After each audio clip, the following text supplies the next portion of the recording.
Hello అండి, ఈరోజు నేను మెంతికూర టమాటా పప్పు చేసుకుంటున్నాను. దానికి కందిపప్పు నానబెట్టుకున్నాను. అందులో కొంచెం పసుపు, కారం నేను ముందే వేసుకుంటాను ఫ్రెండ్స్, ఎందుకంటే పప్పుకు బాగా పడుతుంది, చాలా రుచిగా వస్తుంది. తర్వాత మెంతికూర వేసుకున్నాను. టమాటాలు, ఉల్లిపాయలు, పచ్చిమిరపకాయలు వేసి కుక్కర్ మూత పెట్టుకుంటున్నా.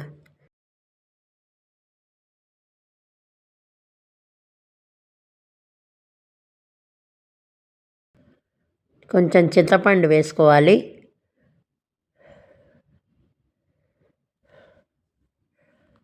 పప్పు బాగా ఉడికింది. బాగా కలుపుకొని అందులో కొంచెం సరిపోను ఉప్పు, పోపు వేసుకోవటమే. బాగా కలుపుకున్నాను.